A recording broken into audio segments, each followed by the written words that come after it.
1035 ESPN.com Sports. I'm Gary Martin. The Cardinals look to move into first place all by themselves last night at Busch Stadium. Tying run at the plate and a 3-2 count. Matt Downs. Here's the payoff pitch. Swing and a miss. He struck him out. He threw him a changeup. And he strikes out the side. He picks up his 19th save. And the Cardinals have taken the first two in this 4-game set. Fernando Salas with that save. Mike Shannon with the call on 1035 ESPN and News Radio WJPF 1340. Albert Pujols cracked a 2-run home run in the first inning. The umpires upheld the call after it just barely cleared the wall out in left center field. David Freese also homer for St. Louis. Matt Holliday was a late scratch as he fell ill. Lance Berkman was removed during the ball game because of back problems. The Cardinals are 55-48. Chris Carpenter tonight for the Redbirds at 7:15 on the air at 6:20 on those two stations that I just mentioned. Atlanta won the longest game in Turner Field history yesterday as Julio Lugo scored on a fielder's choice in the bottom of the 19th inning. Guess it was today because it was at 2 a.m. That gave the Braves a 4-3 win over the Pittsburgh Pirates, as the Pirates are in third place in the NL Central, one back of the Cardinals. Milwaukee's in second. They're a half game back. They beat the Cubs 3-2 in Milwaukee. Ryan Braun with a home run. Ryan Dempster, 6 innings, 3 runs in the Cubs' loss. Zambrano versus Greinke tonight. Cubs at the Brewers again at 7:10.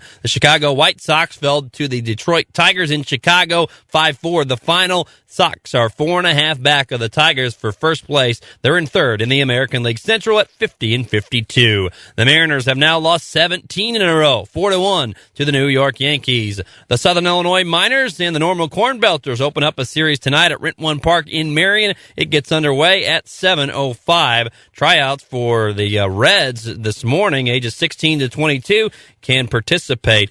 That starts at 10 a.m. The St. Louis Rams are getting back to work after the NFL lockout. QB Sam Bradford was among some of the players that reported to team headquarters yesterday.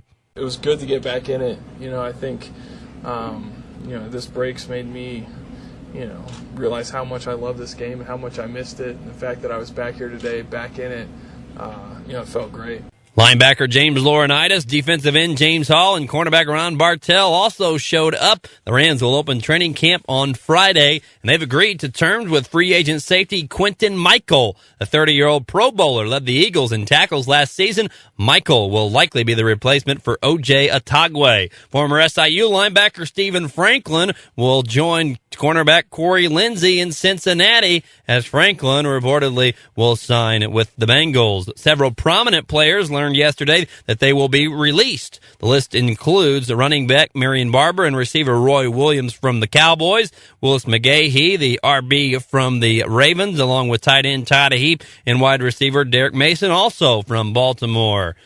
Other big signings include quarterback Matt Hasselbeck. He's agreed to a multi-year deal with the Tennessee Titans. He'll be replaced by quarterback Tavares Jackson. He's agreed to terms with the Seattle Seahawks. Cincinnati Bengals owner Mike Brown insists he will not satisfy QB Carson Palmer's request for a trade, saying a deal would reward him for failing to play out the rest of his contract. NHL forward Chris Draper is retiring after a long career, mostly with the Detroit Red Wings. He helped lead the Wings to 4 Stanley Cups. I'm Gary Martin, 1035 ESPN.com Sports.